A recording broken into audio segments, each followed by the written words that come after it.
If I could describe Dead by Daylight in one word, I would say fantastical. DBD en un mot, c'est horreur. Pour moi, c'est le fun. Vénérable. Mémorable. Adrenaline. Intense. Happy accident. Aventure. Thrilling. Surprise. Fashionable. Inclusive. Chaotic. Connection. Asymmetrical. Unique. Legion. OVNI. The Trapper. Scary. Life. Point tournant. Brutal. Un jeu de cache-cache. Dead by Daylight, pour moi, en un mot, c'est...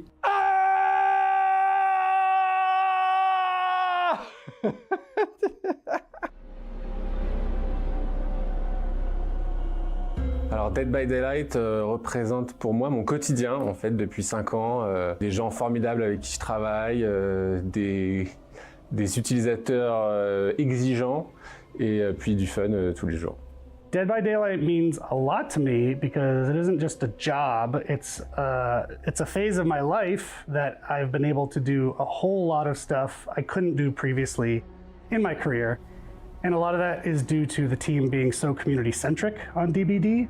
So we get to do a lot. We have a lot of respect for community within the dev team. C'est un jeu que j'apprécie beaucoup jouer avec mes amis. Et professionnellement, c'est une superbe expérience humaine et de gens passionnés. Well, it means an opportunity to create a very interesting horror and also action-based experience for people to have the thrill to enjoy. Les joueurs, on sait qu'ils ont énormément de fun et de plaisir à jouer à notre jeu. Et nous, chez Behavior, on a énormément de plaisir à travailler dessus et à proposer du nouveau contenu. Dead by Daylight means a fun journey for me, fun and unexpected journey, because you can try out new different builds, new perks, you can try out new cosmetic options, you know, it is always fun to do that. I love that actually. And also the lore is amazing, super deep. You can deep dive into many different rabbit holes. So yeah, it is an unexpected and fun journey for me. Pour moi, c'est une évolution de 9 ans où j'ai commencé comme VFX artiste comme junior, où j'ai vu le projet grandir. J'espère que vous remarquez aussi ces changements pour vous. Puis même en tant que joueur, peut-être que vous évoluez aussi à votre propre manière. Being part of that journey has been super exciting, and it made every single release and update meaningful. I've worked on it from 2 different angles, production and support, and I can see that it's a passion project from all angles. It's a great way to connect through gaming. It's meant a complete change of life for me, and it's been brilliant. What Dead by Daylight means to me, I've been working on Dead by Daylight for 8 years. It's been a big part of my life at this point. I think it means to me a little bit like home. It's home away from home where I work with my colleagues for a long time. Ben, c'est le plus gros projet de jeu vidéo sur lequel j'ai jamais travaillé. C'est un projet de passion. What is most exciting for me is, you know, when I discuss with people who have been on the project since the very beginning, the level of excitement, the level of passion is still the same.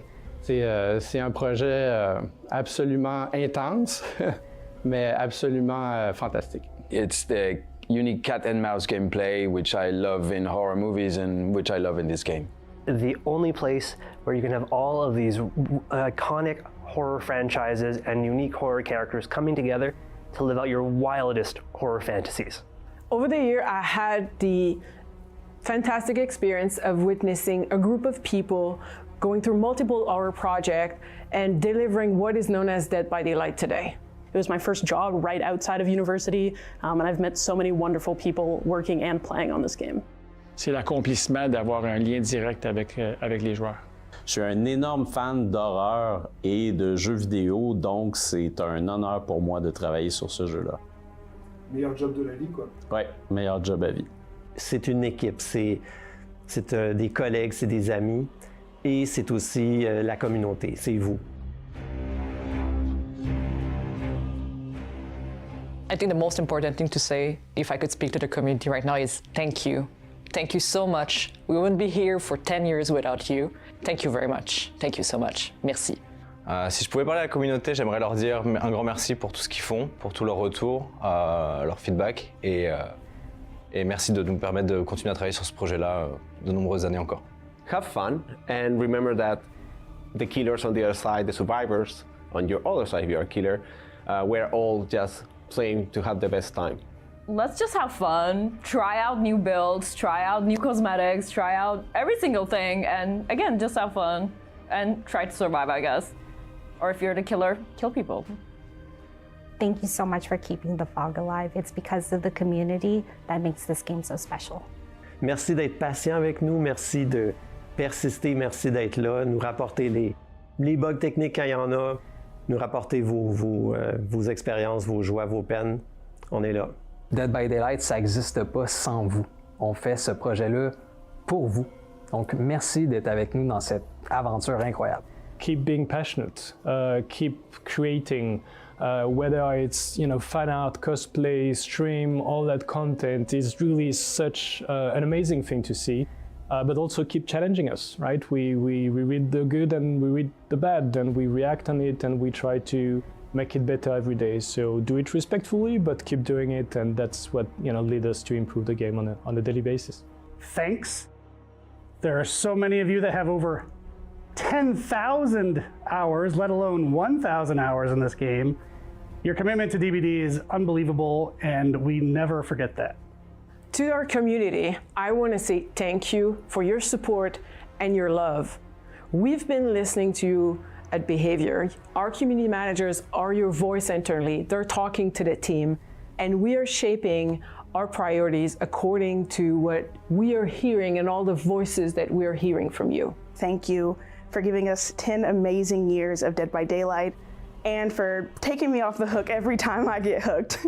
I really appreciate you keeping me in the trial. You guys are all cuties, especially the competitive community. I love watching you guys 1v1 me someday. Merci pour tout votre amour, toute votre passion, et on adore vous lire en ligne, lire vos commentaires. C'est extrêmement le fun. Merci. I'd say thank you for being with us for 10 years, and you've not seen anything yet. The next few are going to be wild.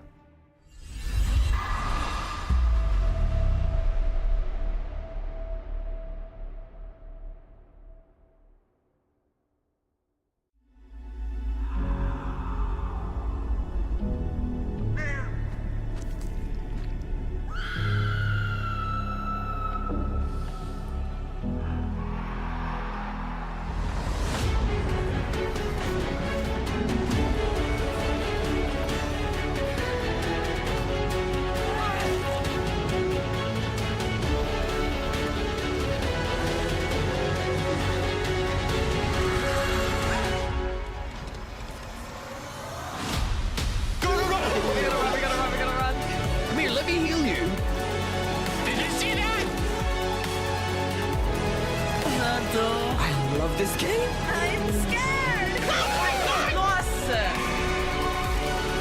Oh, that's so sick! That's incredible! Oh, Dios mío! We want to make sure that you understand just how committed we are. This is just the beginning for us.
remember, it started with a game.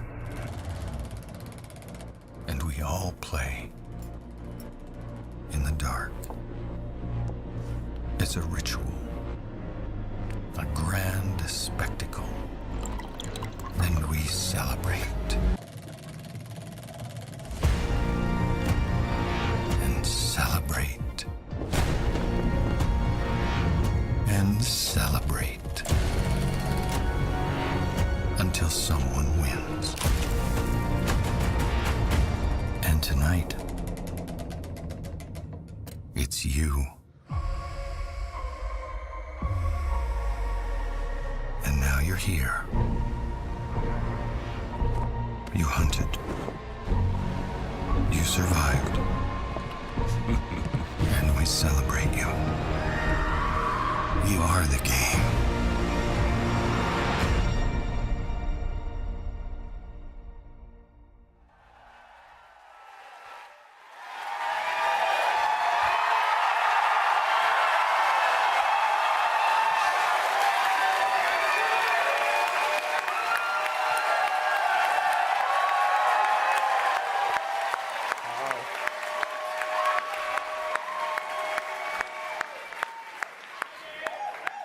A little more. Keep some. Keep some. Thank you. Okay, now to everybody watching at home and to the nearly 3,000 people who are here live at the event, thank you so much for being with us today and welcome to Dead by Daylight's 10th anniversary celebration.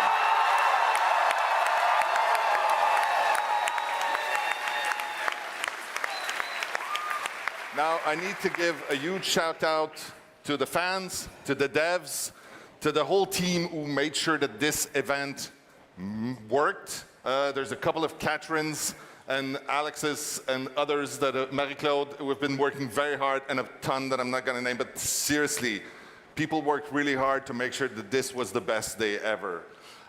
We also want to thank the volunteers and the partners. We have some great partners that are here to help celebrate with us, so thank you.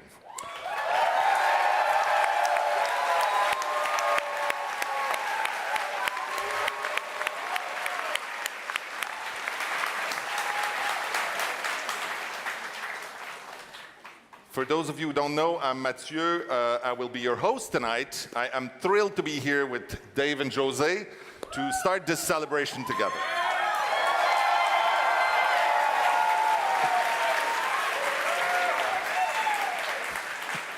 Okay, so before we start, I just have to say hi to Pascal. Salut Pascal! Good job. All right. So, of course, when we made Dead by Daylight, we set out to build something different. It's a game that we wanted to play. A horror game where you can be a survivor and that you can also be the killer. It could let people experience the things that we loved because we grew on horror movies and horror games and everything horror. It's our passion. Yeah. And then you showed up for it, and we're super grateful. You showed up for 10 years. It's so amazing.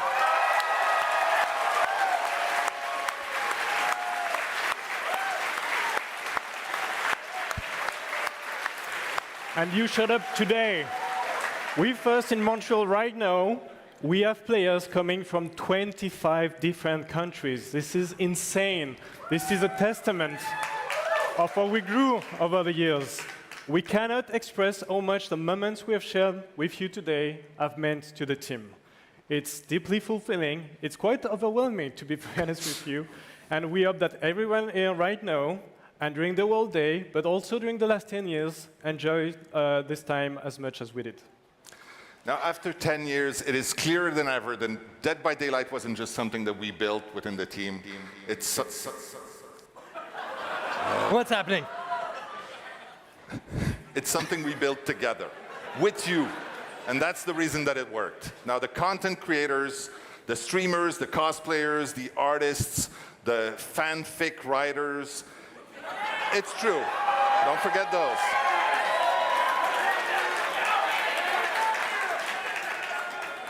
I see you. You didn't just play Dead by Daylight, you helped it become more than just a game, more than just a community, but a whole world. And I'm proud to say that you have all done a pretty good job so far.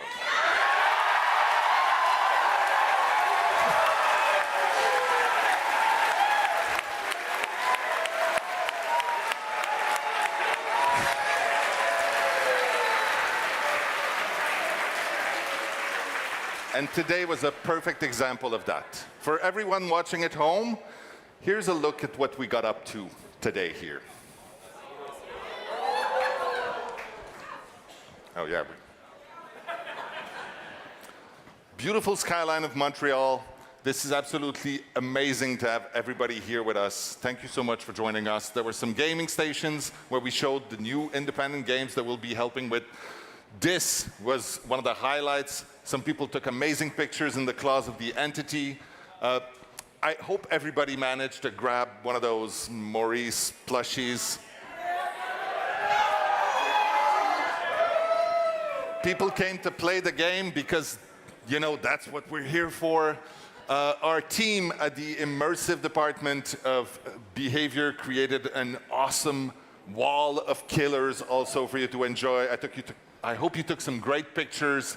It was so fun, at least for us, to be able to look at this and sort of be part of their universe and see them like that. Now, again, thank you so much for being with us for this. All right. So this anniversary marks obviously a huge milestone for Dead by Daylight. Because of that, we want to do things a little differently. Today, we will be more transparent than we have ever been when it comes to what we're going to present to you.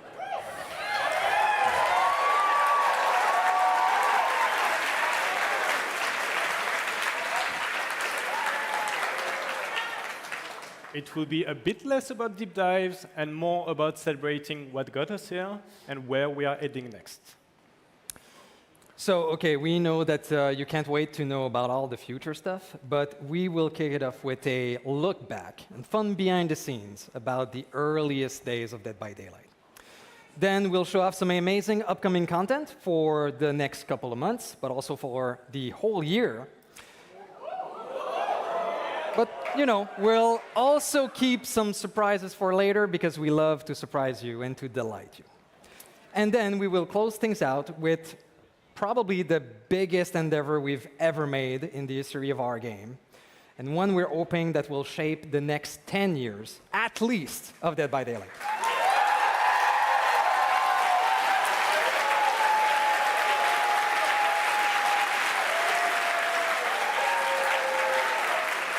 Hey, you're a good crowd. We love you. Thank you. We love you too. Now, before we get started, as I said, today is as much about celebrating our game and our community as it is about celebrating everything that goes with it. So many people traveled here to join us. We've had the chance to meet many of you. And so over the course of the show, we'll have a roving reporter / community director, Mr. Eric Pope. Yeah. Wow. He will be traveling through the crowd. Thank you, Matt. You look great up there. How's his jacket, folks? Pretty shiny, right? Pretty good. That's right. I'm in with the community, as is my job, and I'm very happy to be here. I'm very honored to be here with all of you. Thank you for coming. I love you all. So my real job is to cover while they do transition, so I'm going to talk a lot tonight, so get used to that. But Jose mentioned something that I wanted to dig into a little bit more. We have a lot of people from around the world. 5 continents, in fact. If you know geography, that's most of the continents. A dude came from Guam. That's in the middle of the ocean on the other side of the world. There's people from Ireland, from China. 19 people from Japan are here. It's pretty amazing. So I really wanted to get you guys warmed up. That's actually what I want to do right now. So let's do a little call and response. Okay. So first one. How many killer mains do we have here? Okay. Survivor mains? It's about a 4-to-1 ratio. I want to know, how many of you have been playing DBD since day one? Okay. I want to know, how many of you have 1,000 hours of game time?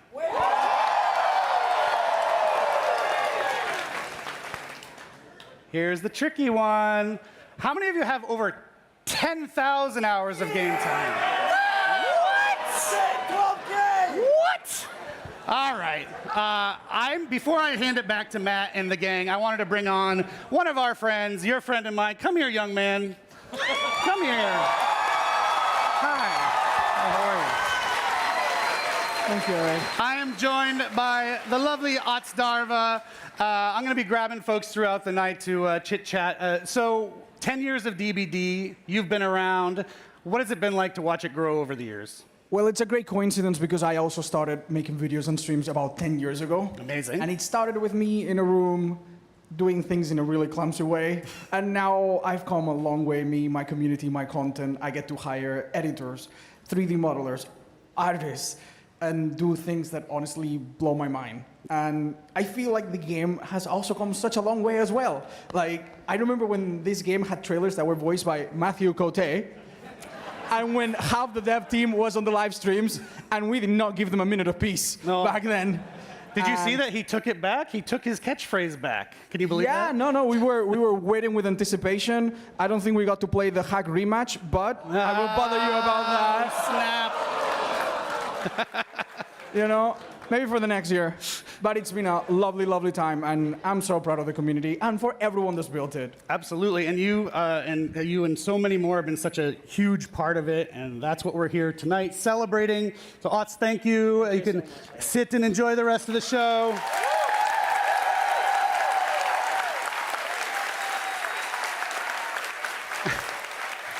I told you I was going to talk a lot. I shouldn't be. But last thing, we do have Twitch drops for you watching at home. If you are on Twitch, they're available only until the 16th, so watch a lot of streams.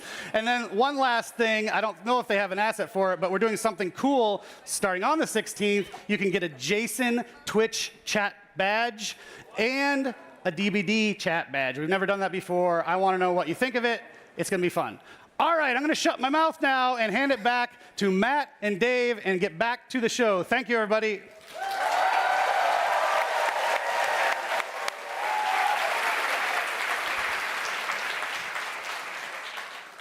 All right. As we said earlier, we'll start with a little trip back down memory lane. Because as much as today is about celebrating where Dead by Daylight is going to go, it's also about remembering how it all started. And to do that right, obviously, we need one more person to help us out here. Someone who helped define the tone, the spirit of what Dead by Daylight is in those early days. I'm, of course, talking about Dead by Daylight's original creative director and now creative director on the upcoming Blight Survival, Ash Pannell. Please give him a warm welcome. Hello, sir. Hello, sir. Oh, we're hugging. Come on, give me a hug. Now, the last time us three were on stage like this, except for the rehearsal, was when on year one we were at the Canadian Video Game Awards receiving a trophy for the Trapper, in fact, and for the Player's Choice Awards, which was ridiculously meaningful to us. Oh, yeah.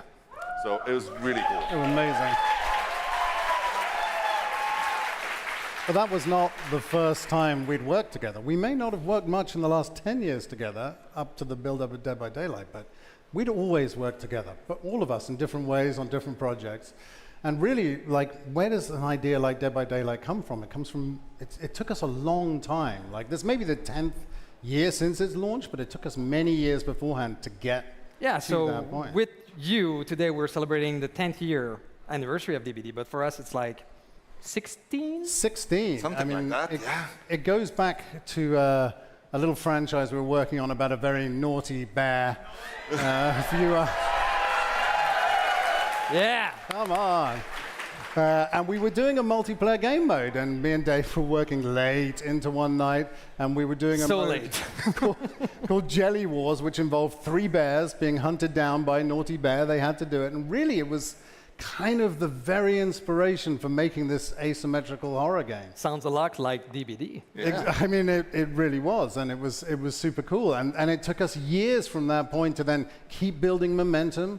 We built the prototype, We're here and then that at gathered the Dead more by momentum, Daylight and then official First time we showed it, people were like, wow, look at that. Well, there we go. Our very, very first dev diary. Oh my gosh. Cheese. Look at the baby. So young and full of cheese. Yes. Can you put the serious background, please? That is the first time. Oh, Here and we that's go. us winning awards at the Canadian Video Games. Good but times. So this led to us essentially doing more prototypes and trying to get that idea again and again because it was so good. And every time we showed it, people loved it. Like, people would watch it, they would see it, whether we were in the gray box or whether we took the earliest version to PAX and E3. I mean, this madness of launching our game at E3. Yeah. That's E3 when we launched the game in the all. About a third of the team went to E3 to launch the game, which is a terrible idea. And let's be honest, it was all well, they were all important, but like, we were all there. The technical director, everyone was and like. The rest of the team was at home freaking out because everything was exploding and we weren't there. We weren't there. We didn't know. And are there things in the prototype or in the early game that didn't make it to the game? The flying killer. Yeah. Still haven't done that. Yeah. The one that smashes everything in the entire level. Yeah. The little piglet? The piglet. Around? The piglet. The little piglet, yeah. Plus the pig somewhere. But a lot of them made it through eventually. Like, a lot of. I'm sorry, guys. We're being told to wrap it up. So, because I mean, look, there's a lot of story. The 3 of us, could talk forever here about the past on Dead by Daylight because it really changed us. It changed our career. Since the very early days, we became friends. Behavior. Yes, we are family, brothers, friends. Yes. And yeah, so. You know, it evolved how we work, how behavior is, the next project we've been doing. And yeah, we're still here after all those years because we love Dead by Daylight and because you're here, of course. And we hope that those first ambassadors of the game that supported us in those early days are still enjoying it as much as we are.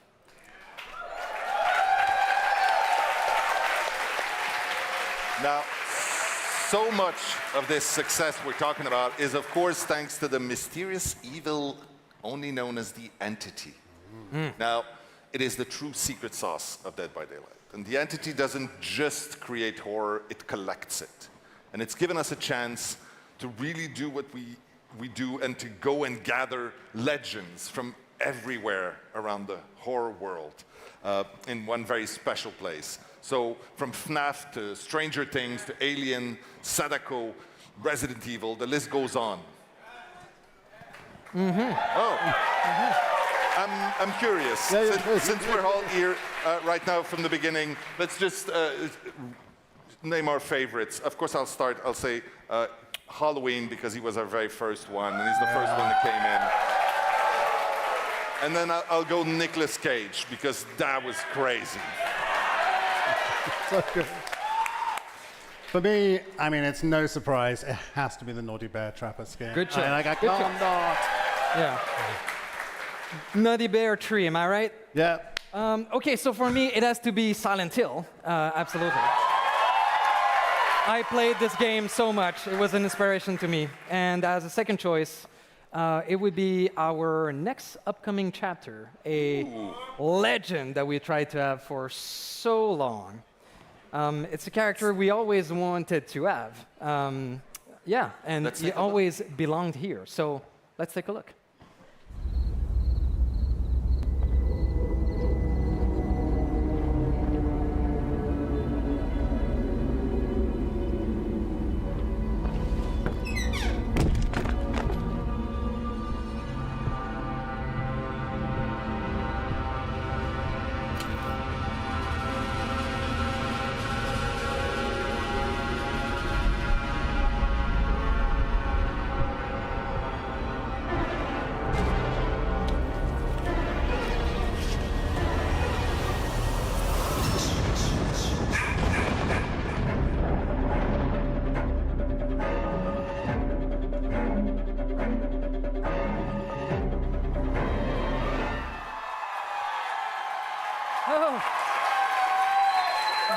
Hey, buddy. Okay. I'm comfortable. Big fan. Yeah, we're fan for real. So yeah, after all this time, he's finally here with us in the Museum of Horror. And now it feels a little bit more complete in the universe of Dead by Daylight. Yeah. Wow. Yeah. So, Jason has been playable as part of our Steam PTB for a few weeks now. And in just a couple more days, he'll be officially releasing across all platforms, even this one here. Right, buddy? Okay. So let's have a look on actually in the PTB how it happened.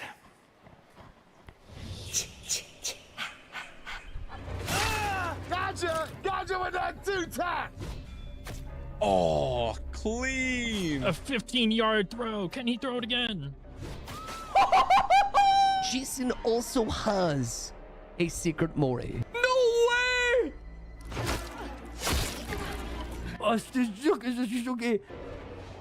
Hello. Surprise. Please. Please. Please. It's so over, bro.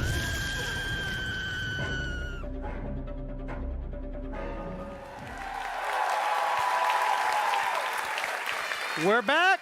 Hello, everybody. How you like it so far?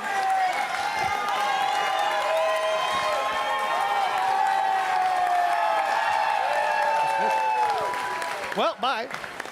Oh, hey, everybody. As you just noticed, I'm joined now with Polyester, the one and only. We're talking about the game's evolution right there, and you have also, like Mr. Otz, watched the game evolve over the years. What's it been like witnessing it, experiencing it, being there alongside the game and its journey? Well, first of all, thanks to all the killer mains who stuck with this game from the early days, because you suffered, okay? You couldn't kick generators. There were 2 windows in the shack. You had a vault speed that was slow as molasses. The survivors could break your hooks permanently. The trapper, you could have your traps broken permanently, and yet you all persevered. So give yourselves a round of applause for that. But eventually, incrementally, the game improved. Yeah. And even through all of those early pains with the infinite loops, the Steam count, my friend told me today, never dropped below 15,000 players per month on average in all of that time through the growing pains. Yeah, it was pretty remarkable from the start, yeah. And now here we are 10 years later. It's a Can you beautiful believe thing. you're still playing this video game? Yes, I can. Good, good. Don't stop. We wanted to have Pauly on because he's so emblematic of our streamers, which are central to the success of this game. And anyone who's a streamer here, I want to commend you because you are all community managers. Genuinely, you're managing your own communities and making our community better, and you're doing your own part. And yours in particular, I find particularly wholesome. So thank you, Pauly. It's very kind of you. Thank you.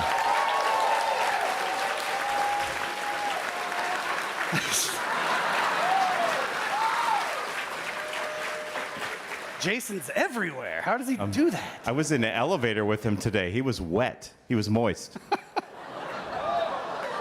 Join the club. Well, I think it's time we start actually showing you guys some new stuff, talking about some stuff we haven't talked about.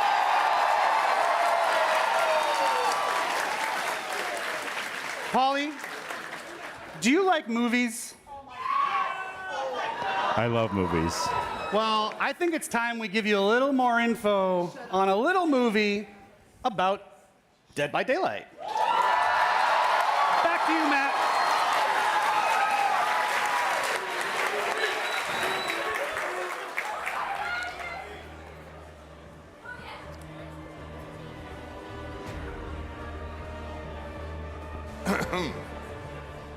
Okay. Is the light coming on? Okay. Next up, as Eric just said, we do have some news that we would like to share about the Dead by Daylight movie. Now, who better to help me out with that than the folks that have been working behind the scenes, bringing this incredible project to life. First up, help me welcome Dead by Daylight's own Stephen Maroney. He's the Chief Product Officer at Behavior. He is also a producer on the movie and someone who's been part of the Dead by Daylight family since the very beginning. One of the key voices helping the team capture the spirit, the tone, and the authenticity of our game. Joining him is one of the biggest names in the modern horror and the producer of the Dead by Daylight movie, Jason Blum.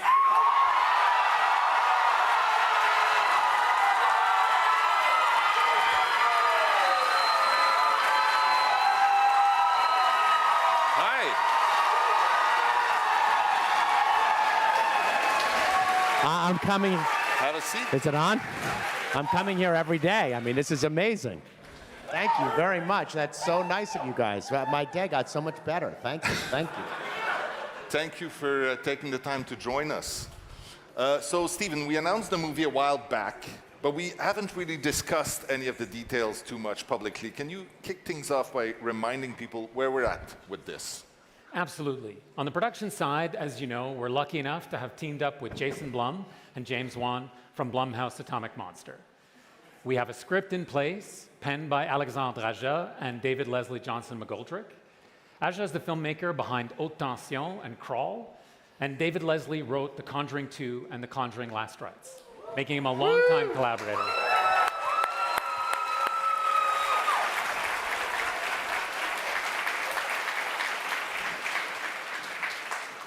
A longtime collaborator of James Wan's.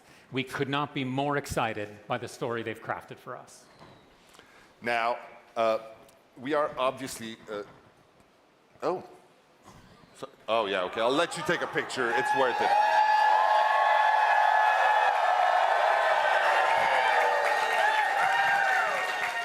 All right, I love it. I did the same thing this morning. Okay. So, let me begin by asking you, why Dead by Daylight? What interested you in this project? Well, thank you for asking me. Thank you for having me here. We have built a company with Blumhouse and Atomic Monster off of various pieces of intellectual property that the fans are crazy about. We did Five Nights at Freddy's. We've done and a lot more. I'm not going to sit here and list my credits, but what I will say is it's really, really fun and a really great challenge to work on something that people are so passionate about and so emotional about and so sensitive about. And we've had great we're really partnering 100% or 50-50, whatever you want to call it, with Behavior, so that we make a movie that is for the fans. And if anyone else happens to like it, that's fine, but we're not making it for them. We're making it for you guys.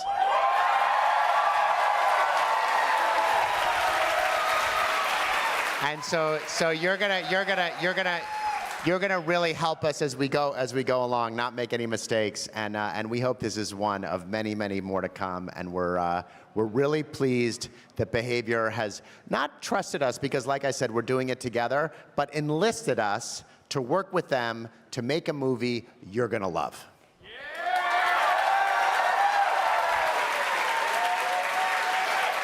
Not to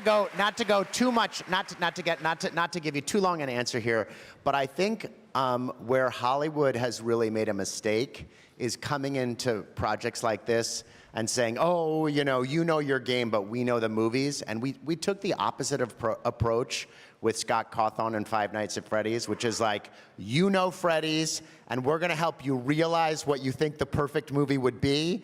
And that's the approach we're taking here. It's a very deferential approach because what you guys feel so passionate about, we want you to feel that way about the movie. And the only way we'll be able to do that is to work closely with our friends at Behavior. So we can't wait to get going. Awesome. And we're sorry it's taken a little longer than we thought, but things are going to speed up right about now. Yeah. Now, I have to ask. Now I'm supposed to ask you. Oh. Now, this is a setup question. I'm Yes. being set up. Now, why did you think Blumhouse Atomic Monster was the right home? So I will list some more of your movies then, since you didn't want to do it earlier. Fantastic. So from Paranormal Activity to Saw and Insidious.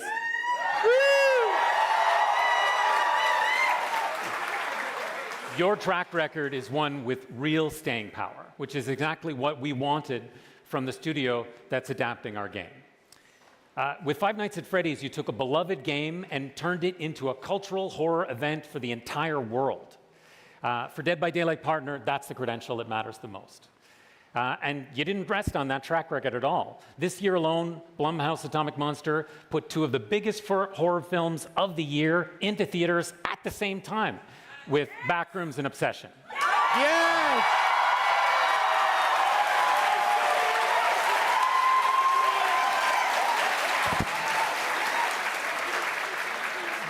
There is simply no other studio I'd want to be working with on this film. Now, a few moments ago, we said we had an update for everyone. So, would you like to share some news? We do indeed. Ladies and gentlemen, we finally have a director for Dead by Daylight.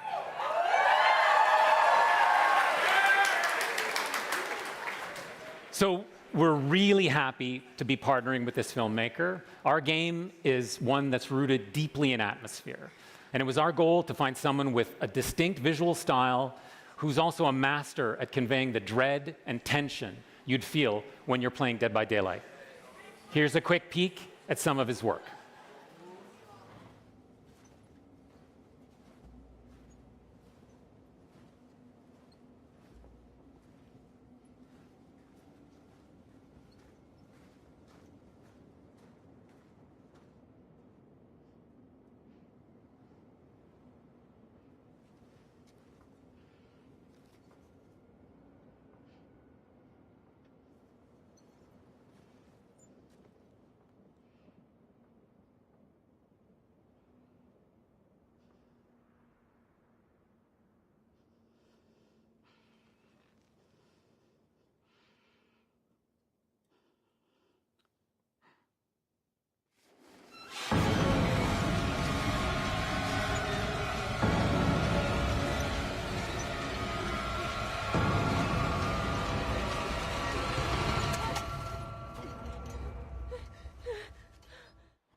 Now, that was a clip from the fantastic horror film The Damned. We are thrilled to have its director and the future director of the Dead by Daylight movie also here with us today. Help me welcome Thorder Paulson to the stage.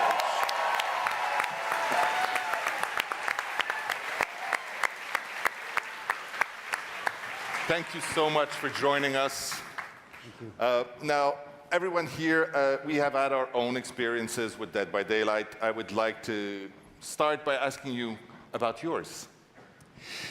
Well, I first discovered Dead by Daylight during the pandemic. My flatmate at the time was playing the game constantly, and I would find myself walking by and get sucked into the game he was playing. And it's interesting because at the time I wasn't playing it, but I could just feel this dread coming from the screen, and I'd get sucked in. And there's just something about that feeling.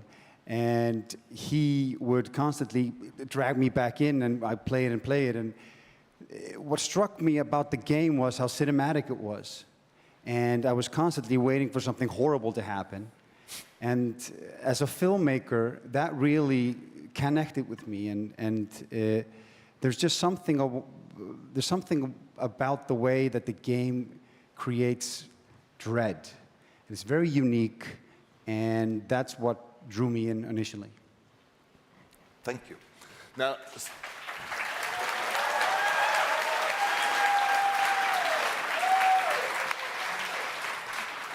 Stephen and Jason, I would like, bringing Dead by Daylight to the big screen is not going to be a small task, obviously. And when we started looking for a director, what was important to you? What were you looking for? Well, it was really a process we went through together, and there were a lot of candidates who wanted to direct this movie. And I think both of us were really looking for someone whose work shared the same DNA as Dead by Daylight, and both of us really felt that in The Damned, even though they have nothing to do with one another, there's a shared DNA and a shared feeling, that shared sense of dread that we both want to see in the movie, and so we picked our fearless leader.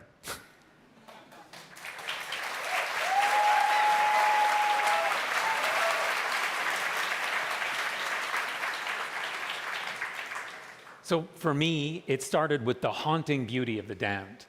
Every frame in the movie feels cold and inevitable. It's exactly the kind of atmosphere we live inside Dead by Daylight. But what sealed the deal for me, honestly, was talking to Thordor directly. He had a deep insight into the script that we had, as well as the game too. He genuinely knew the material.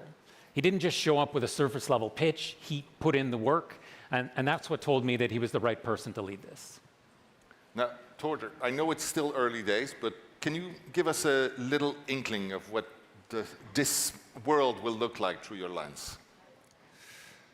Well, for me, the main thing is capturing the feeling of playing Dead by Daylight. The main thing is I want to capture the feeling of looking over your shoulder. I want to capture the dread, the tension, the fear of what's waiting for you in the fog. I love horror that stays with you after it's over. And that's the cinematic experience that we want to bring to the big screen for you guys.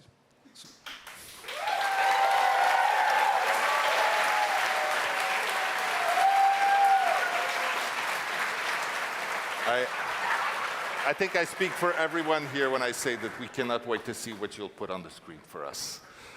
Now, the last question, of course, everybody wants to know the story details. We're, of course, not quite ready to pull back the curtain, but is there something we can share? Without giving too much away, what I can tell you is that the film will take fans to some of the most iconic places in our world. Places like the Macmillan Estate and Greenville.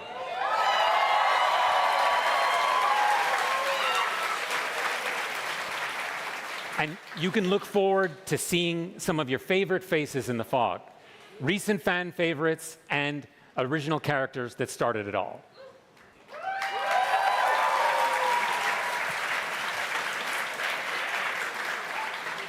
We'll, of course, have more to share with you in the future, but for now, we plan for the Dead by Daylight movie to start shooting in 2027.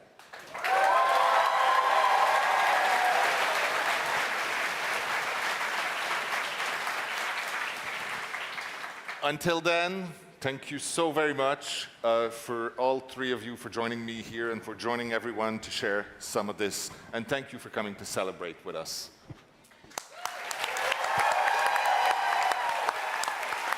We can't wait. You guys are great. Thank you.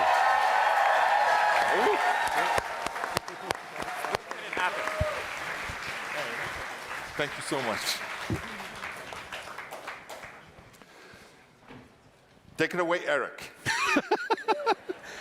Thanks, Matt. I'm over here. I'm deeper in the community. I've delved deeper into my beloved community. Hi, guys. So our amazing cameraman, Eli, and I thought to impress Jason Blum, I would do an impromptu walk and talk for this segment. So this is the merch segment, folks. This is where we talk about the merch that's come to the game, like this hat that I'm wearing that you might have bought over in the merch store. It's working out, right, guys? The merch team has been busting ass. I don't know if you've noticed, if you've been to the merch store recently, new stuff, new types of stuff, last minute stuff like the cabin shirt, all sorts of cool things. So go check it out there. And speaking of merch, 10 of you have something hidden under your chairs. So check it out. I don't know where those are. We're going to learn together. Let's have a look.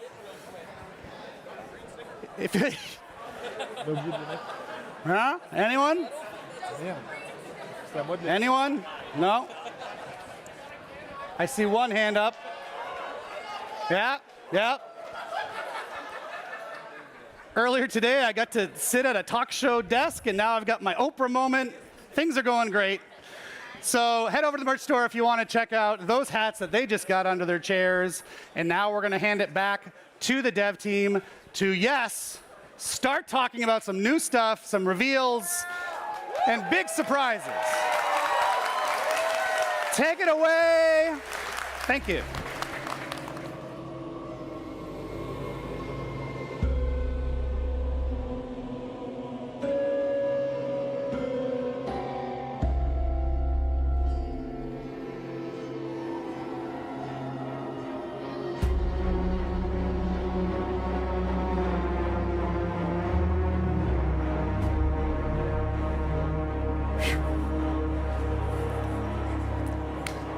All right. The movie update. No, okay. Cool. Maybe what? I said it was really cool. Okay, cool. It's amazing. Maybe the most exciting part of this for us is the chance for us to tell a true Dead by Daylight story. One that brings the original characters and lore we've been building for the last 10 years to the big screen. So it feels like the perfect reminder that alongside all of the incredible franchises we've welcomed into the fog, there's another side to our game. And that is just as important, the characters we create ourselves. For sure. Yes, yes, indeed.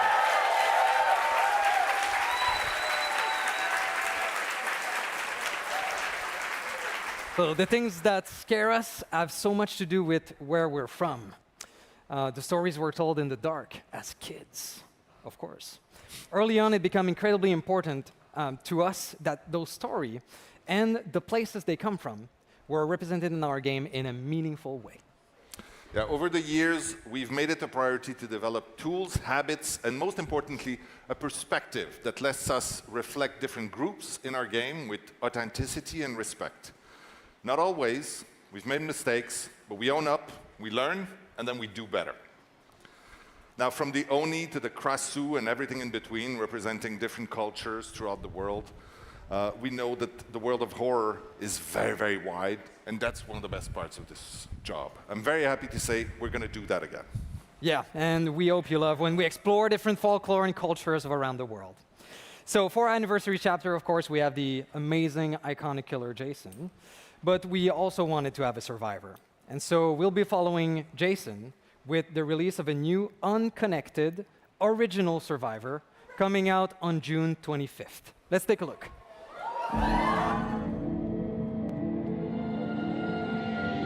Some truths are better left alone. Buried for a reason, or hiding in plain sight.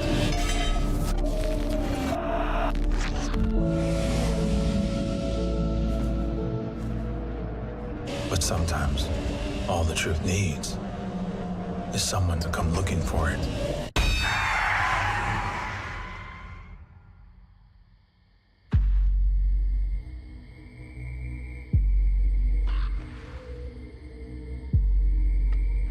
I thought I was hunting answers in the dark.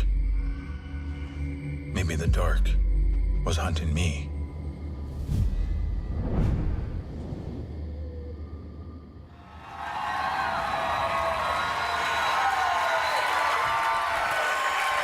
Look at that artwork.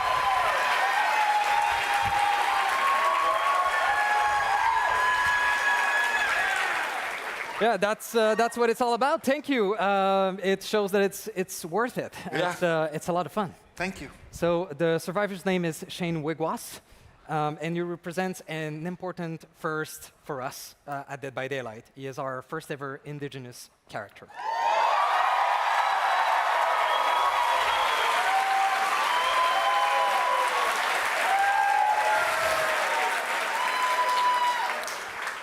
So I'm not going to give you a huge background of this character because I want you to discover who he is. But he is from the Anishinaabe community. He started his life as a lawyer, helping people of his community being represented.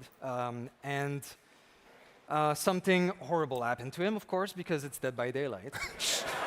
And he then traveled across the continent on his motorcycle, really cool.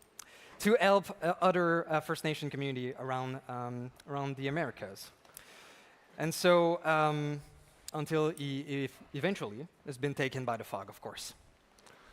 So for anyone who wants to see him in action, our team will be doing a Let's Play to showcase him, and that's going to be on June 25th. So tune in, please. There's more. There's more. We're also very excited. Shane is getting his own unique voice in the game, obviously, not just in the trailer. And we're thrilled to say that we have the wonderful First Nation actor Dallas Goldtooth voicing him. You might know him from Reservation Dogs. Yeah. Speaking of voice lines, it reminds me, not that teleprompter, it reminds me that it is part of a much larger project for Dead by Daylight. We're launching a long-term initiative to retroactively add voice lines to a wide range.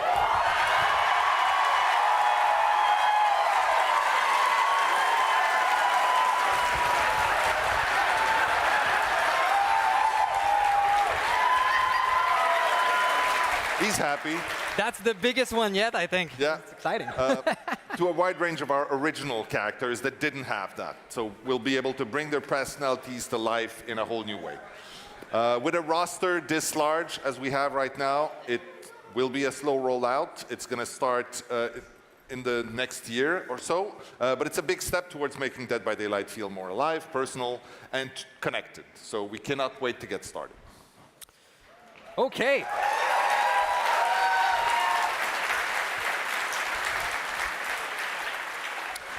All right, so you know here in Quebec we say attache ta tuque.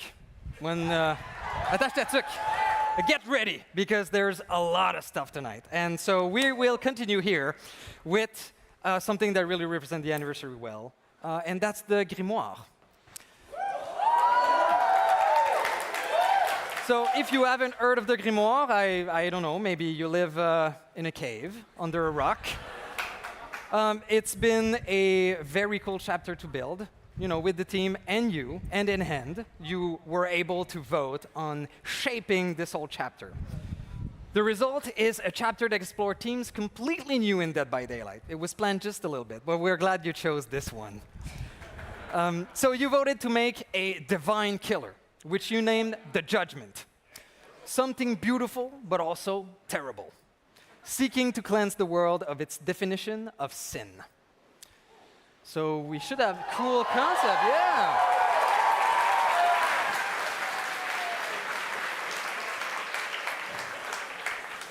Grand. The survivor you named Aurora. I can't say it in English, it's impossible. She's really cool. She's a spiritual scientist searching for answers. She comes from a post-apocalyptic world, all things you've decided. One destroyed by the Judgment, of course. You also voted for the name of the chapter, Chorus of Sin. A fitting title that captures the essence of its themes and the content you helped create. To everyone who voted and took part, thanks for partnering with us. It was a super ambitious project. It was challenging for us, but it was so cool to be surprised by your choices. And we can't wait to share the finished results with you. And until then, one last reveal. We want to say that Chorus of Sin will be officially released in August.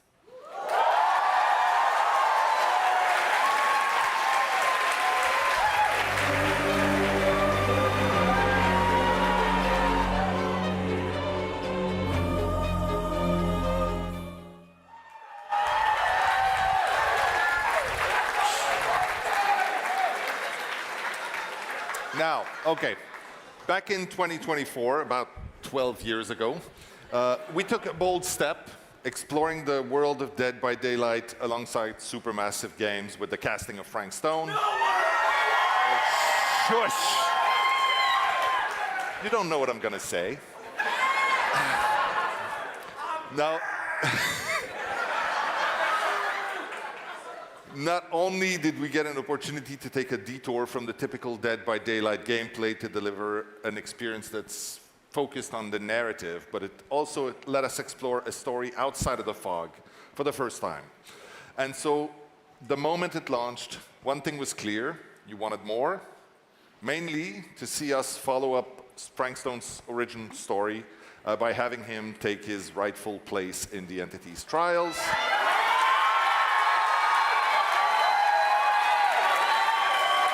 And now he is.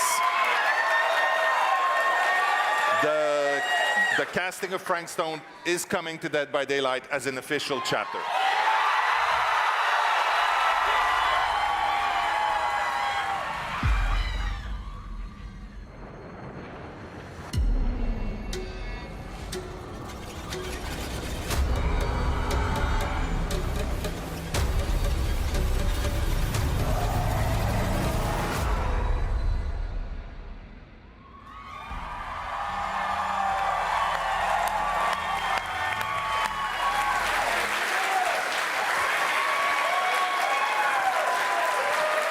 That's the stuff.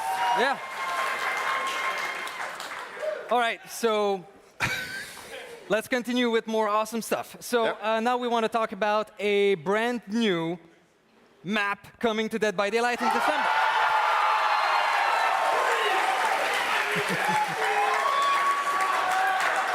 Okay, so this map is incredible. It's a realm. It's where we've never been before in the world of Dead by Daylight. And this setting is a place that should feel safe. It's something that we all know, but that there's something really unexpectedly familiar but extremely creepy about it. So, welcome to the mall.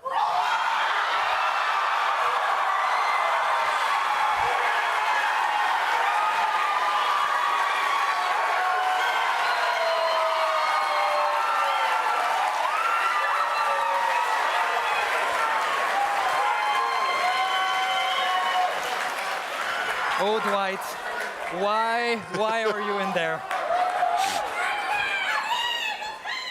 Yeah, so we actually asked you what type of map you wanted to play in, and the mall was a very, very top thing you wanted to see.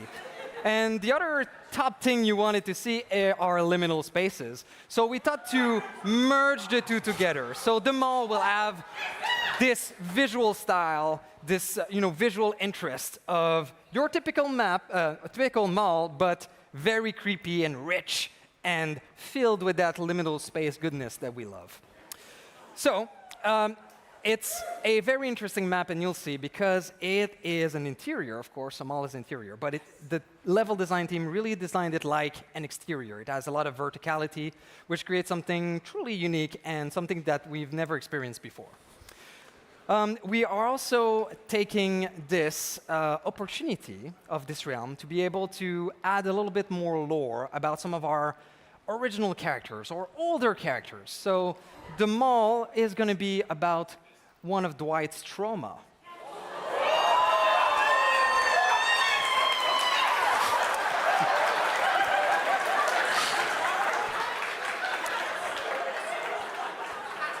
So the mall map will be released in December.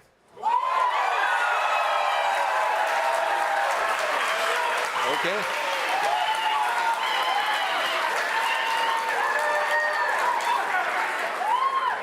Thank you. Okay, all right. From one kind of horror to another. As you know, last year we brought an end to our Twisted Masquerade. It was the last time, right? No way. It was a lot of fun. It gets better. But we're excited to be celebrating our 10 years with something new, which you've seen a little bit here and there, right, in the intro video. Because what's an anniversary without a little indulgence? On that note, you are cordially invited to this year's event, something we're calling the Black Banquet, where you will be free to experience the finest dining the fog has to offer. Now let's give you a taste.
His name is Turkey Boy.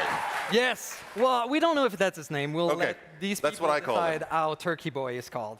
Okay, so to set the table for this year's anniversary event and how it will all work, please help me welcome Dork.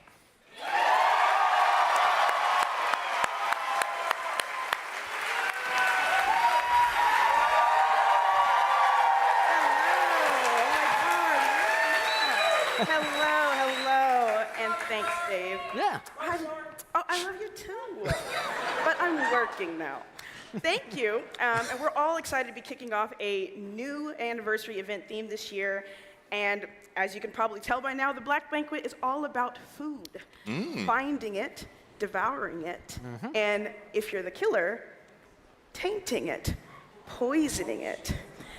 Every Black Banquet trial will feature 2 courses.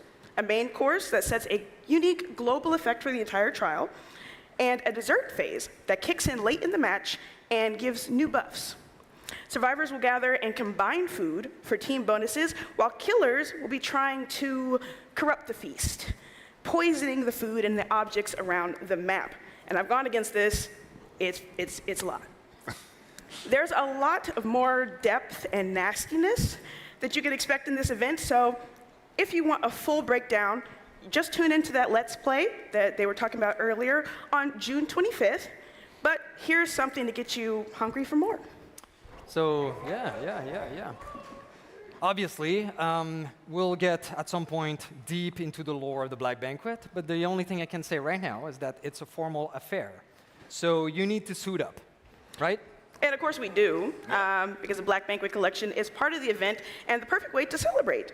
These outfits have a real culty and vibe to it, and a great contrast between the opulent style of what characters are wearing and these very rustic, animalistic masks that play a bit on mythology. Can we see? We sure can.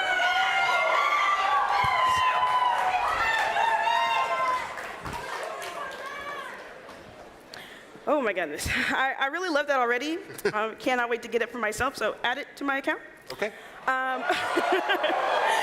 Look at that, look at that. So we've got outfits for our OGs, Dwight, Kate, and Claudette. And we've got outfits for the Trapper, the Legion, the Oni, the Doctor. Let's go! Let's go. And these will all be available in the store, along with killer weapons, survivor masks, badges, banners, that can all be unlocked by completing the event quest. The Black Banquet officially runs from June 25th to July 16th. Soon. Yep. Very soon, very soon. But now, thank you, Matt and Dave. You can get off my stage. Yes. Thank you.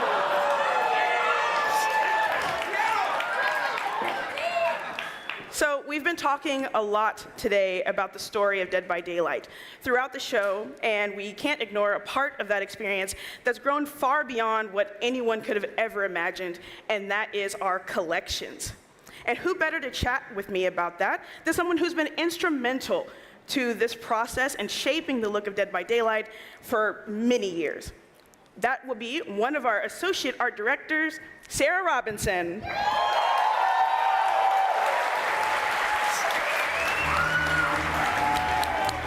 Yeah, clap her up, clap her up. Hi, everyone. Cosmetics are something that the art team has always had a fantastic time with.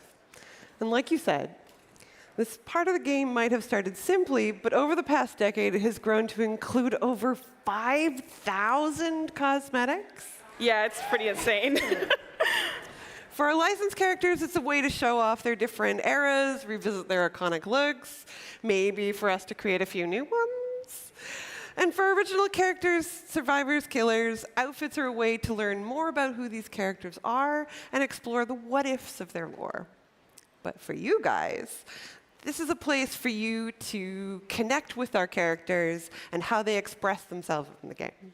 And it's always so interesting to see just which outfits and cosmetics you all gravitate to and how you create looks of your complete own. There's a couple of names floating within the community of outfit names that I love you guys for it. I love you. Clap up your creativity, okay? Clap up your creativity.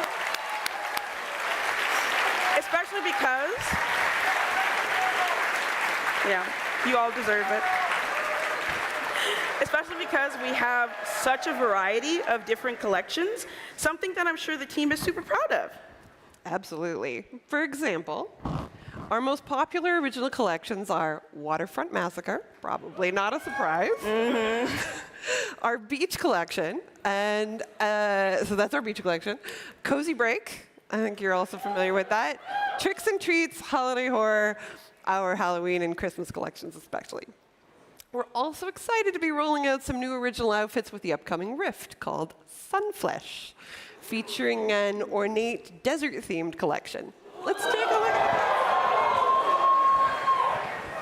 Look at that, oh my God. Eating well, yeah. That's the Wraith, baby. Oh my God, I cannot wait, I cannot wait. Oh my goodness.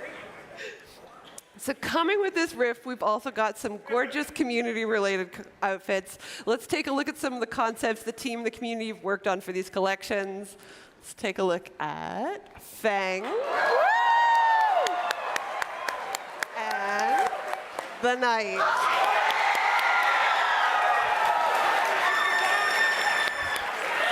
Oh my God, oh my God, oh my God. I can't wait, oh my God, I can't wait for that one, I can't wait for that one. Okay. All right, let's all take a moment. You got it. Okay. Collections also let us tap into other art forms like music. Metal, for example, has always been intertwined with horror, so bringing Into the Fog just made sense. First, we will be adding a new Eddie Legendary for the Huntress to celebrate 50 years of Iron Maiden. Pretty cool, right?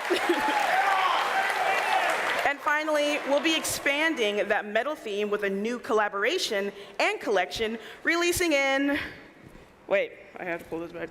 Oh, I took my watch off. 2 days. Check it out. Hey, what's up? I'm Tony Hawk, and this is the new video for Play Dead by Ice 9 Kills. Don't die.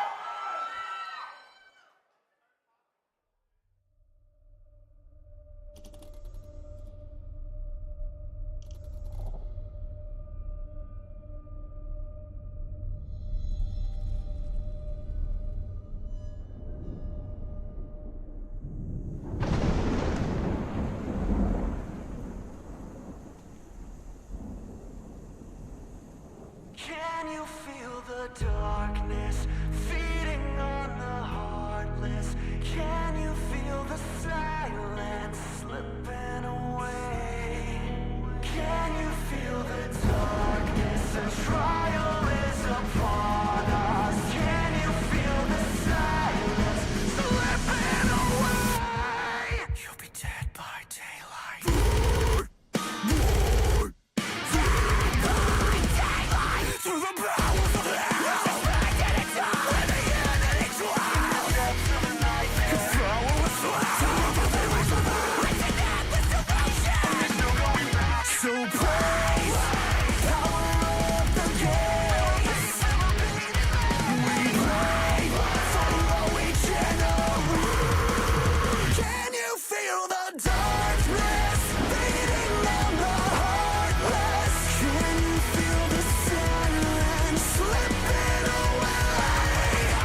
my God.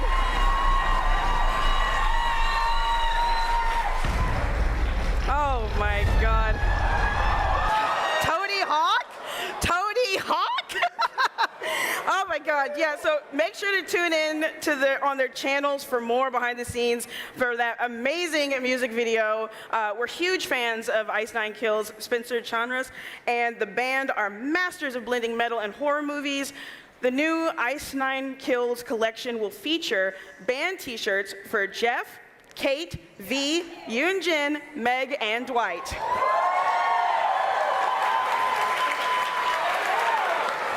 As well as sweatshirts for Jeff and Kate, and a mask for the Legion, all of which were designed in direct collaboration with the band itself. You'll be able to get your hands on all of them in-game starting June 16th. Now, another thing we love about collections is that they give us the chance to expand on some more incredible franchises that already exist within Dead by Daylight.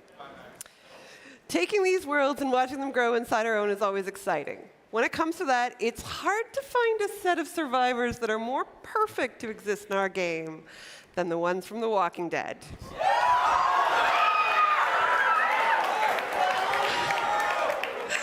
Rick, Michonne, Daryl, and Maggie are coming up on about their first year in the fog, and they're about to get some company with 2 new legendary outfits for Rick. The first new outfit will be released in August, and he's one we've gotten a ton of requests for since we've launched the chapter. He's a fan favorite. And my husband. And someone anyone would be happy to have by their side in the trial, Glenn.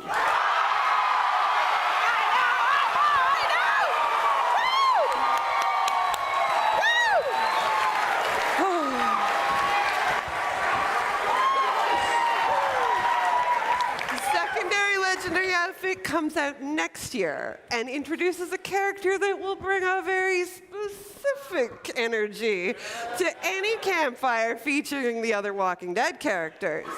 If you haven't guessed it already, we're of course talking about Negan. I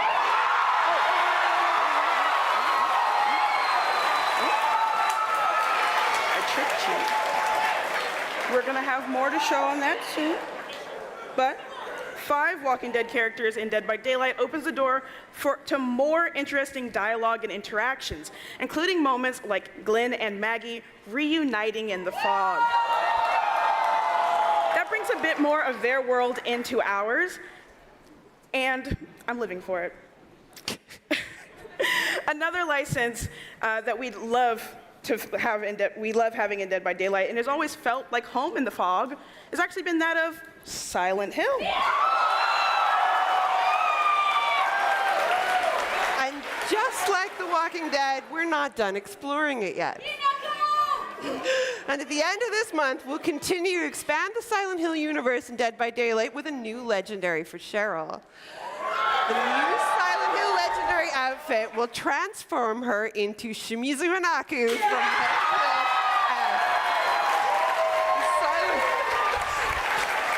Are you interested? Yeah, do you like this? Is this something you want? Horror game by Konami. We also have another Silent Hill legendary outfit coming next year, but we wanted to share it with you today. It transforms the spirit into one of Silent Hill's most iconic monsters at the Pyramid Head, the ever-creepy nurse.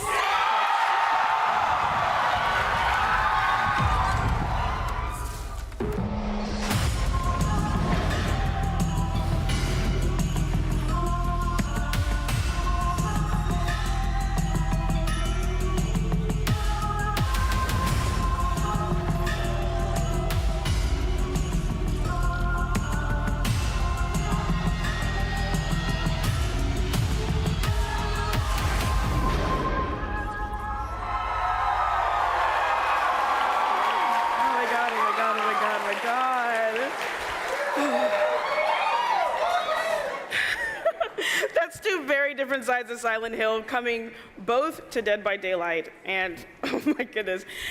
Okay, so speaking of worlds colliding, also releasing in October is a new collection guaranteed to bring some of the darkest corners of hell into Dead by Daylight. No! Let me finish. I'm talking darkness, corruption, the fight for survival. Get ready for another universe that feels right at home in the entity's realm, Diablo.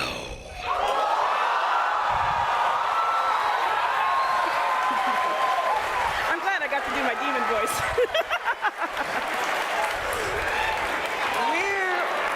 We're really excited about this one. We based our designs for the collection primarily on Diablo 4, with our killers bringing some true demonic presence into the fog, while our survivors become everything from necromancers to barbarians. As always, we'll be interpreting Diablo's iconic characters to fit the world of Dead by Daylight.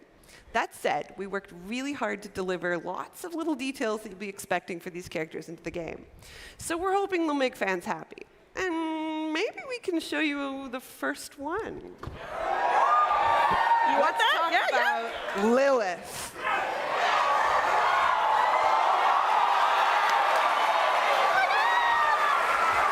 Oh my god, oh my god, oh my god.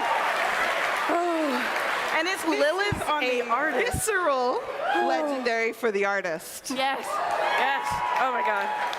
Ooh, okay. Oh, my heart. And finally, this last collection coming out in December, if you can believe it, is one of our most requested from over the years. What? No. This property has pushed the limits of bravery in the face of terror since it debuted all the way back in 1969. What? You heard me? It's reinvented itself a ton over the years, mastered themes of horror, tension, and mystery. And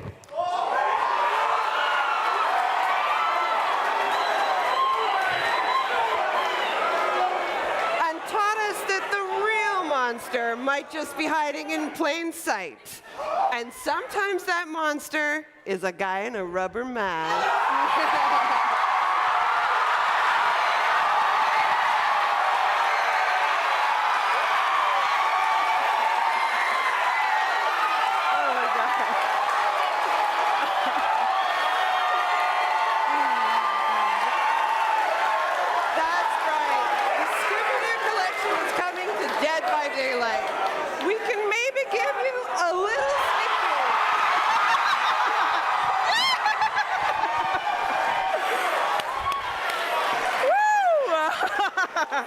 Oh my God, I can't wait, I can't wait!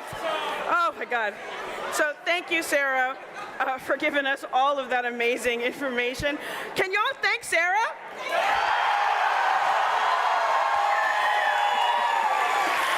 Oh my God. All right. And for those watching from home, please share your favorite collections and outfits on our socials using hashtag DBD10. Other than that, back to you, Eric, somewhere in there. Thank you, Dork. I'm over here. I can't believe I just heard the word Scooby-Doo. I am joined by the ever-radiant Evo. How are you doing? I am doing so good. I'm even better now. I'm irradiant right now. Yeah, and that set of collections, it's almost too many to count. What's your reaction? I'm gay, I can't count. Is that a thing? Also, I just want to say, I want to call the Canadian police because Dork has stole my husband. Glenn is my husband, Dork. Let's get that straight. Yes. You think you might cosplay as any of those at any point? Oh, definitely. Yeah? Scooby-Doo. Oh, yes. Is she coming? I can't say. No, I'm not allowed. tell us. I'm not allowed to say. Please. You got to see Dwight. That's all you get right now. And Hinako. I want to cosplay Hinako. Oh, hell yeah. Silent Hill. Absolutely. I love the game, so yes, I'm very, very, very excited. Absolutely. You are a master, a mistress of makeup. Yes. And actually, we have a pretty cool collab that we're doing that's related to makeup. Oh. I don't know if you know this. Yes. So. Am I going to be in the game? Someday we're going to get you in the game, absolutely. Yes. So you might have noticed. Promise. Yes. You might have noticed you might have noticed a sticker sheet in your goodie bag from a company called God Mode. Oh, yes. God Mode is amazing, and one of their owners, Chloe Grace Moretz, has sent us a little video that we wanted to show here today. So let's check it out. Yes. Hello, everyone. Chloe Grace Moretz here. Ignore the little bit of blood on my face, which I'm sure you guys will love. I am on set filming right now, but I just wanted to say happy 10th anniversary to Dead by Daylight. My beauty brand God Mode is so excited to be partnering with Dead by Daylight on exciting new collections and game integrations. And if you want to know more about that, follow us at God Mode Beauty to keep updated.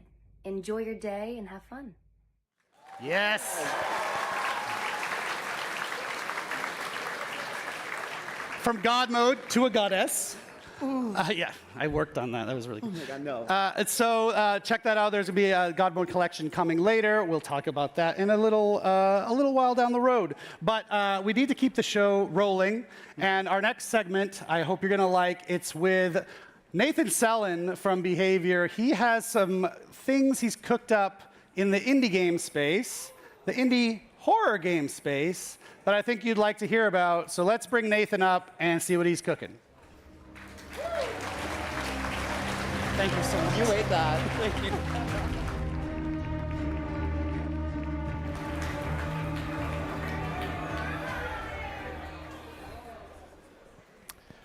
Hi, everyone. I'm Nathan Sellin, Behavior's Deputy CEO. I'm glad that the level of applause was about equivalent to Dwight's trauma. That's what I was really hoping for. I do have to apologize. I am here to talk to you about games that are not Dead by Daylight. But they're great games. I promise they're great games. Last year, Behavior published It Has My Face, an indie title developed by Nightbite Games. It Has My Face was a paranoid nightmare where you had to hunt and kill your own clone before it killed you. And it was successful. Our team learned a lot about indie publishing. We had great feedback from you, our players. And we received so many incredible pitches from other developers who wanted to work with us. And we want to work with them. So I'm here to announce that Behavior is going to be publishing more indie horror moving forward.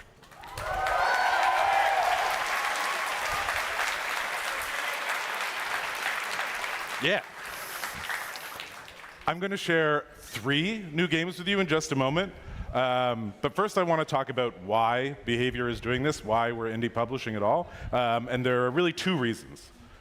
The first is that we feel Behavior has a responsibility to support small, talented studios. Today, Behavior is a big company. We're over 1,000 people with hundreds working on Dead by Daylight, or thousands if you ask Reddit. But for a long time, we were a much smaller studio. Dead by Daylight's success took us to a new level. And we feel we have a responsibility to give that same breakthrough opportunity to emerging studios. Publishing indie games is how we're trying to share DBD's spotlight with small games that deserve a really big audience. The second reason we want to publish indie games is for you, our players. Here at Behavior, we're fans of horror. And we know that every DVD player is a horror fan also. Indie publishing gives us a way to share the horror games we love with the community that we think will love them too. I'm really excited again to share 3 of those games with you today. The first game is Terrible Lizards from developers WDR Studios, who are led by the team behind JT Music. Terrible Lizards, JT Music?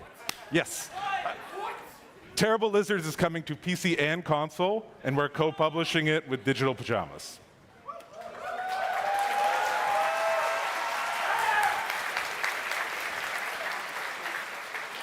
The second game is Don't Fret from developers Scary Kid Studios, who are led by the team behind Rocket Music. Don't Fret is also coming to PC and console, and there's a demo on Steam you can play right now. We're also co-publishing that with Digital Pajamas. And the third game is Mr. Magpie's Harmless Card Game. That's developed by Giant Light Studios. Mr. Magpie is going to be PC first, and we're co-publishing it with Montreal's own Gambit Digital. Those of you that were here with us today may have had a chance to try these games out at the Indie Station.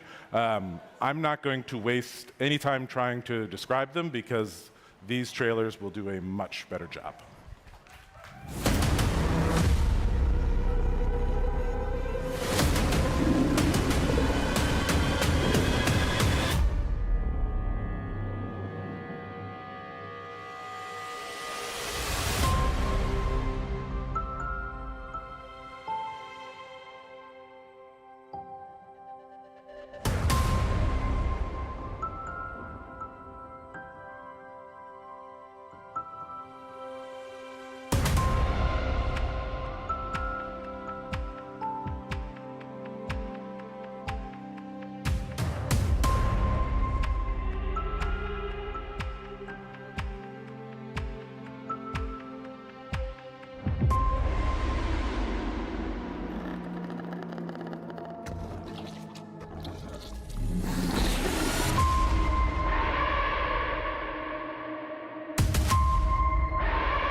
Welcome, welcome! We are absolutely thrilled to have you here at Harmonic Heights. Fred, no matter what happens, I want you to know I always loved you.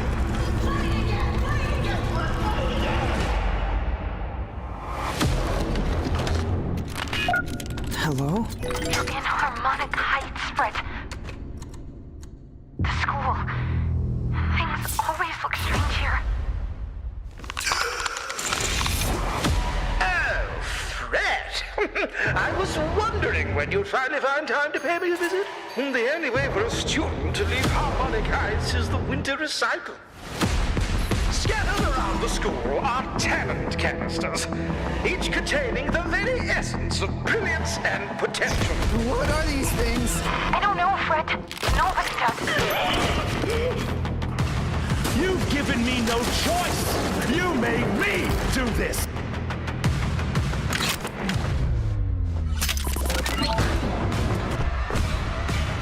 And Fred, she knows you're here. Now run along. Don't fret, it's a world of mystery. Don't fret, strum along and you will see. Don't fret, doesn't matter what you wanna be. And even though you're gonna die, don't fret.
All three of these games will launch later this year, but you can wishlist them right now. Where's the camera? Wishlist them right now.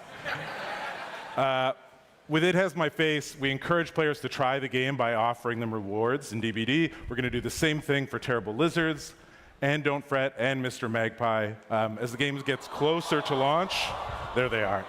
We're only going to preview 2 today, but there's a dinosaur wearing a hat and a severed puppet head. Like, we had to show these today. One last thing before we go back to DBD. We know some of you don't love this little interruption, and I'm probably talking right to Twitch chat here. You only want DBD in your DBD stream, not these other random games. And to help address that frustration, let you focus the hate, we're giving our indie publishing efforts a mascot. This is Misbehavior. Soon she will dance and do evil shit, but right now she's just a picture and a play on words. Moving forward, we'll have this brand on all the indie games we publish. So instead of complaining and saying, get this indie stuff out of my DVD stream, you can say, get Misbehavior out of my DVD stream. Just rolls off the tongue with a sour taste. I'm going to leave you with something that is very much DBD, an experience created here at Behavior that will bring you closer to the entity's realm than you ever thought possible. Thank you.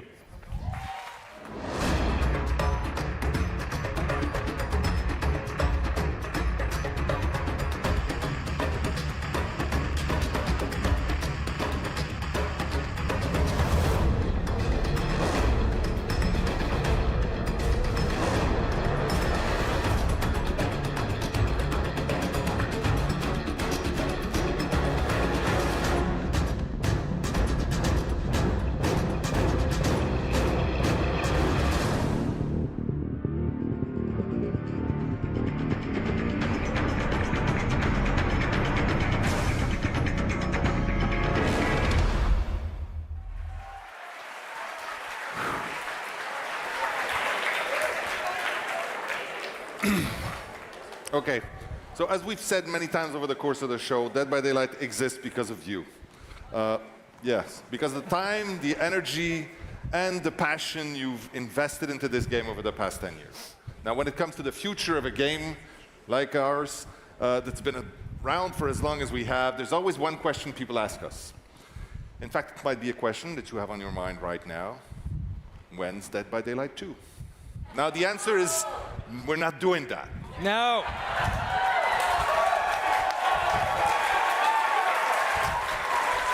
We've said that before. We're saying it again right now. That's not going to change anytime soon either. Well, and to be honest, based on your reaction, it feels like I could skip this paragraph, but I'm still going to say it. Why not? Why are we not doing a DVD 2? It's because we feel we have a responsibility toward you, our players, and that is to respect the time and the money that you have invested. Starting over.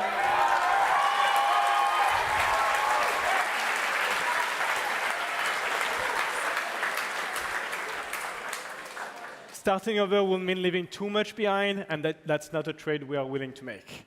But of course, we feel, the same way you do, the need for the game to take a big step forward. So instead of launching a sequel, we are evolving Dead by Daylight.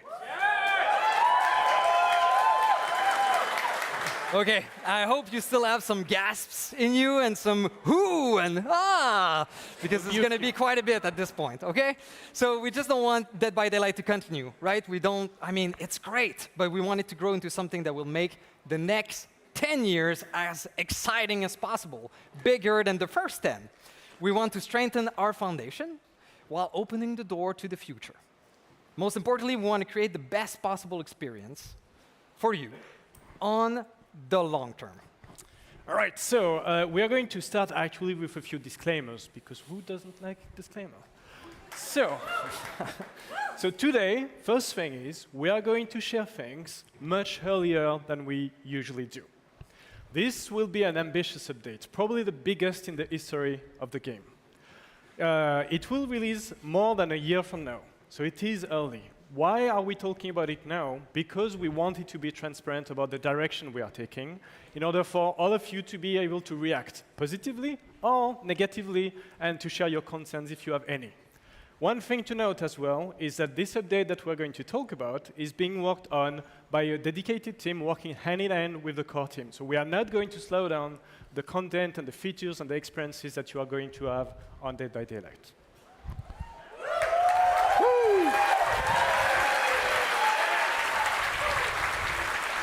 Okay, so let's start. Let's go. Yes, I'm excited. Okay, so of course, we can create any sort of horror story in any sort of style. We've seen some great indie titles here that can be horrific, that can be scary.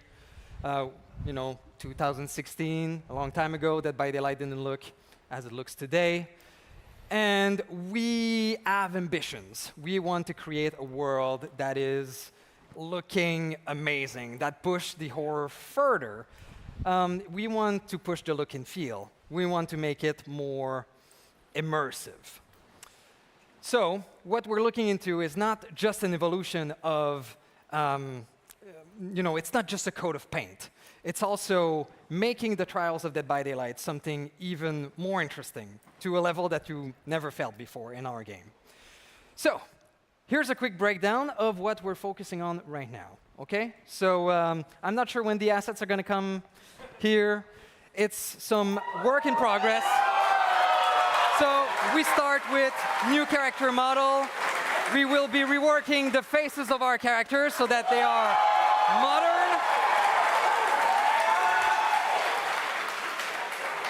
We are also redoing the hair.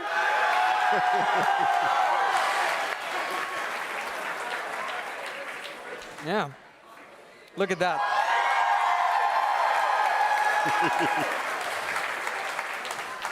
The team's taking great effort so that no matter how we evolve these characters, you will recognize the character you love. What you don't see is that underneath that beautiful skin and flesh, there are bones, and we can animate now the characters in ways we couldn't before. So what you've seen here are what we want to do with the facial animations of our character, so that we really feel the emotion they're living, the pain they're going through. Seeing Dwight like we did before, I hope Dwight's wife will be proud. Oh yeah, for sure, for sure. So, of course, there's not just the characters that the team is working on. We want also this graphical update to be for the world, so that we reinforce the immersion, so that the realms look more realistic than before, more immersive, more scary.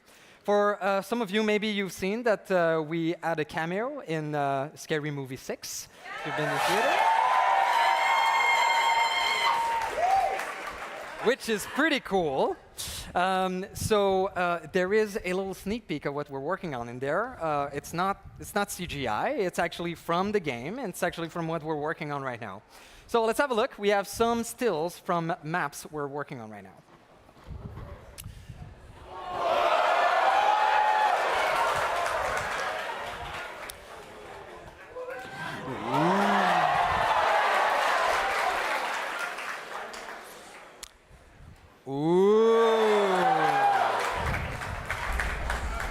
Oh, hey, wait up, don't play that one! No!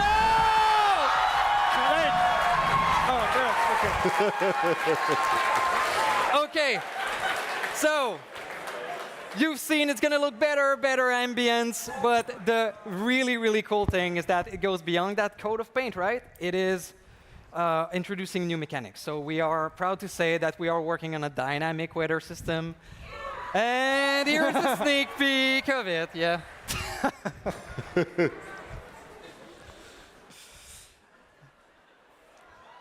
Nope. Oh, there we go.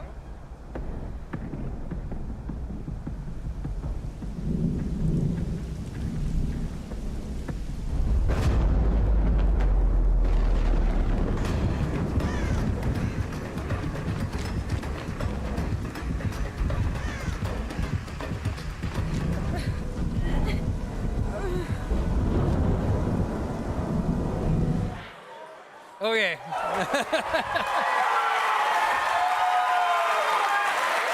Pretty good. So you can expect, we're very, very early in the process, but we want to explore many different type of weather that could or maybe not happen in the maps you already know. So light rain, heavy rain, storm, snow, blood rain, tornadoes, sharknadoes, you name it. We'll explore all of that. What we're looking at right now is no abstract rules about weather. It's all natural effects, right? If it starts raining, your visibility is impaired. The sound of the rain makes it harder to locate people. So both killer and survivors will have the same natural effects of the weather when playing. We've also improved the fog and the mist. It reacts to you. It looks much better, more immersive, more ambient.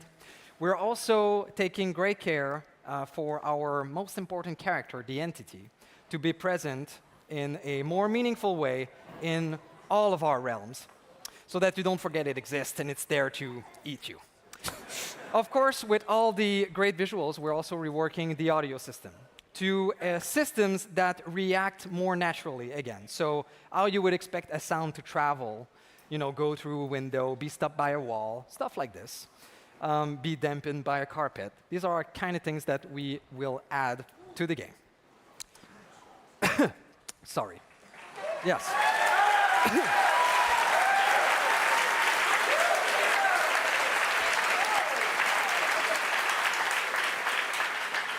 So yeah, we're really excited about all of this graphical rework, character, animation, audio, levels. It's going to create like an amazing horror experience. So immersive and cool. I'm excited. So, it is something that we have started to work on a while ago, but with 10 years of content to update, as you can imagine, it is a huge undertaking. So we are currently targeting 2027 for this update, the second half of it.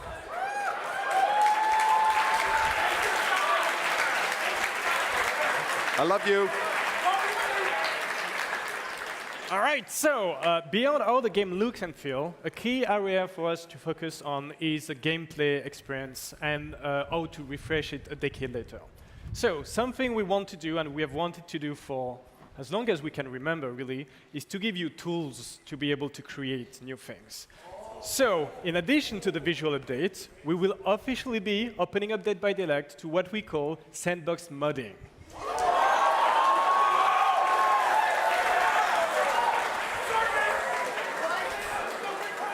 So we are currently working on a suite of tools, modding tools, that we are going to put in your hands in the same update in 2027. Naturally, there will be some rules and restrictions to follow that we will share details on soon, but we cannot wait to see you create new maps, new modes, and everything in between that you will create for each other.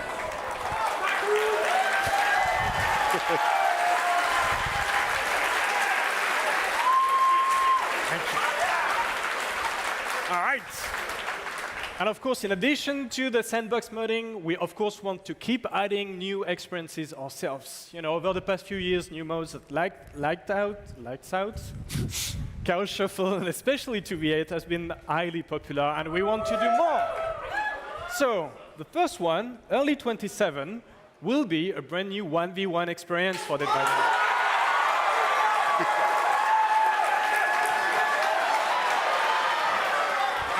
So it is really the classic slasher formula: no perks, no items, just pure killer and survivor thrill gameplay inspired by the competitive scene of DBD.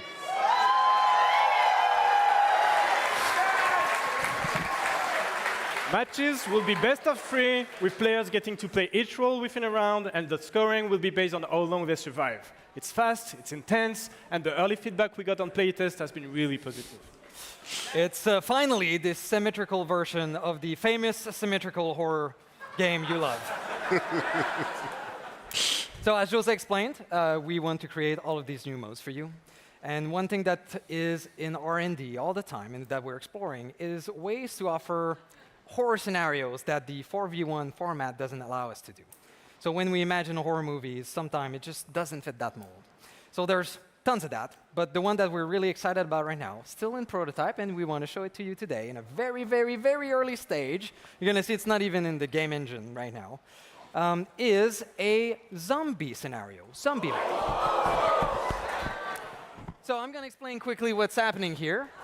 So it's still a 4v1 zombie horde that are bots going around the levels. The objective for the survivor is not to repair a gen, but it's to create vaccines and to become hunters of zombies. They have to stealthily or in a group, kiting zombies, go and stab them in the back with the vaccine to cure them. Once enough are done, hey! they can escape. So, of course, the zombies can bite, and they can become, survivor can become zombies.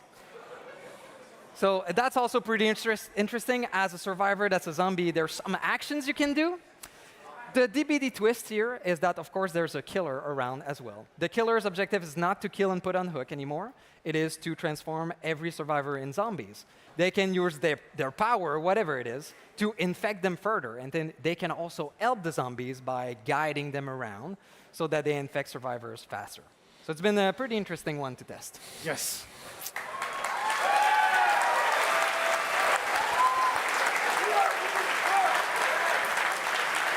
I have to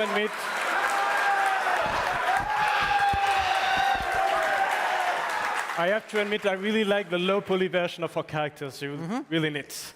All right, so we have talked about visual updates. We have talked about new gameplay experiences. What we want also to say very quickly is that what you have seen today is only the tip of the iceberg of a multi-year evolution of essentially every part of the game. So you can expect topics like onboarding, progression, meta-evolution, balancing, quality of life to be discussed more during the year. Now, I'm sure you have a lot of questions about a lot of the stuff that we've talked about today. We will cover more of this in the next month in a full live stream dedicated to the future of Dead by Daylight specifically, so make sure to follow our channels for those details. Now, everything we've shared, everything we've talked about today only exists because this community believed in Dead by Daylight from the start and for the past 10 years. We know you love roadmaps, so here's everything we've shared with you today in roadmap form. It's time to take photos.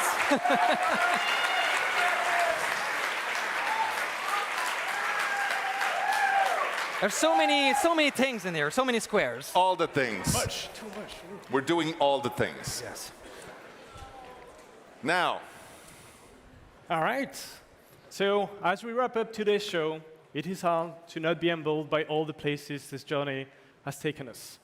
10 years of stories, of characters, of moments that we have shared with you, including this one today, which was really, really, really special for us. Hopefully for you too. And as you can clearly tell from today, we've got so much more still on the way. Now, whether you've been with us from the start or you've just taken your first steps into the fog, we are very grateful to have you here with us. Thank you for helping us celebrate 10 years of Dead by Daylight, and here is to the next 10.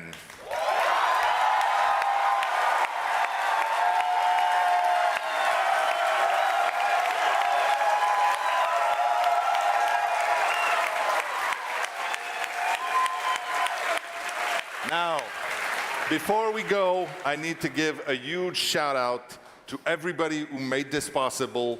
The dev team, obviously, the people who have been working on this for a long time. All of our very, very gracious partners that have come to join the fog and enjoyed their time there. And everybody who made this event possible. There's a ton of people back there pedaling like crazy, making sure that things work. Thank you so much. Merci. Merci beaucoup. Until then, we'll see you in the fog. And now let's check with Eric for one last time. Bye.